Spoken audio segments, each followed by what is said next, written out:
اور قربانی کے اندر بھی یہی فلسفہ ہے، قربانی کے اندر بھی یہ فلسفہ ہے۔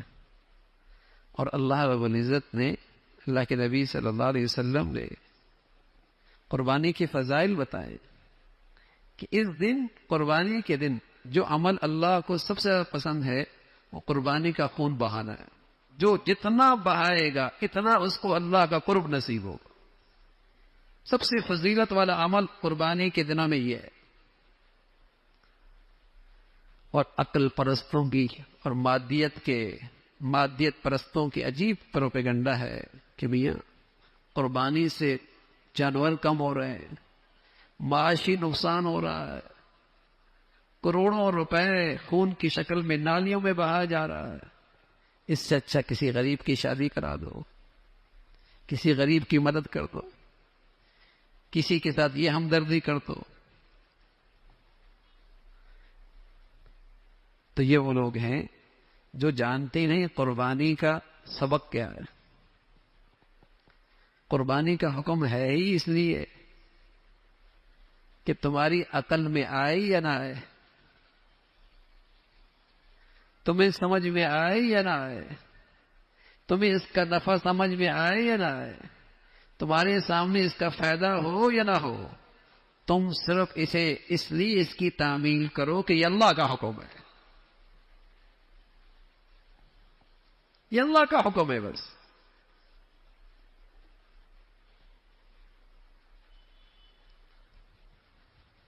مادی نفع کے لیے تھوڑی کر رہے ہیں، ہم عقل کے میزان میں پورا اترے تب اللہ کے حکم کی تعمیل کریں گے۔ یہ تو مسلمانی نہیں ہے۔ مسلمانی تو ہے ہی یہ کہ نفع سامنے ہو یا نہ ہو، مفادات قربان ہو رہے ہوں، بڑا سے بڑا نفع قربان ہو رہا ہو، عقل میں بھی نہ آ رہا ہو، لیکن چونکہ اللہ کا حکم ہے تو مسلمان اس کے سامنے سر جھکا رہا، اس کے سامنے سر جھکا رہا۔ قربانی کا تو سبق ہی یہی ہے، اور قربانی سے سبق اسی کو تو تازہ کرنا ہے کہ اپنی پوری زندگی میں اس بات کا احساس رکھنا، اس بات کا علم رکھنا، اس بات کی معرفت رکھنا کہ دیکھو مسلمان وہ ہوتا ہے جس کی نظر میں اللہ کا حکم ہر چیز سے بالاتر ہو، جس کی نظر میں اللہ کا حکم ہر چیز سے بالاتر ہوتا ہے، اس کے یہاں سب سے فوقیت کی چیز اللہ کا حکم ہوتا ہے۔ یہی تو معرفت پیدا کرنی ہے قربانی سے، یہی تو احساس زندہ کرنا ہے قربانی سے۔ ہم نفع کے بندے نہیں ہیں، ہم عقل کے بندے نہیں ہیں، ہم تو اللہ کے حکم کے بندے ہیں۔ اللہ کا حکم پورا کرنا تو حج ہے، قربانی ہے، دونوں سے یہ حقیقت سمجھائی جا رہی ہے کہ مسلمانی یہ ہے کہ بس اللہ کے حکم کی تعمیل کرے، اس کا نفع، اس کا فائدہ، اس کی مصلحتیں، اس کی حکمتیں عقل کے پیمانے پر، میزان پر پورا اترے یا نہ اترے، ہم نے اللہ کا حکم پورا کرنا۔ اور ہر عبادت کا اپنا موقع ہوتا ہے، ایک محل ہوتا ہے۔ کوئی کہتا ہے میں نماز نہیں پڑھتا، بچیوں کی شادی کرا دوں گا۔ میاں بچیوں کی شادی کرا دو گے اس کا ثواب الگ ہے، لیکن نماز کا فریضہ الگ ہے۔ کوئی کہتے میں روزہ نہیں رکھ سکتا، اس کے بدلے میں صدقہ خیرات کر دوں گا۔ ارے میاں صدقہ خیرات کا بھی ثواب ملے گا، لیکن روزے بھی فرض ہے۔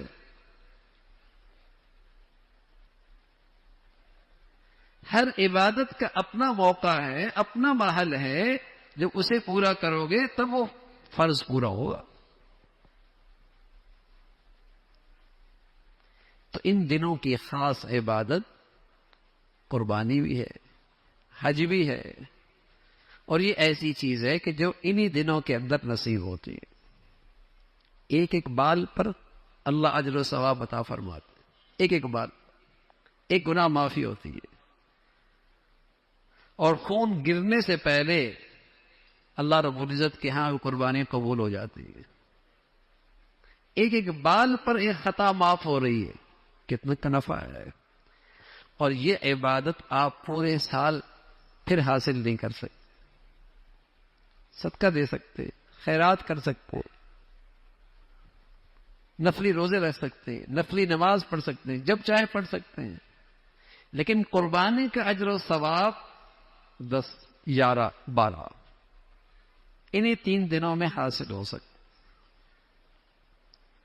تو مسلمان اس فضیلت کو بھی بہت سعادت سمجھ کے حاصل کرتے، اور کثرت سے مسلمان قربانیاں کرتے۔ خود اللہ کے نبی صلی اللہ علیہ وسلم نے قربانیاں فرمائی اور خوب فرمائی، اور اپنی امت کی طرف سے بھی قربانی فرمائی۔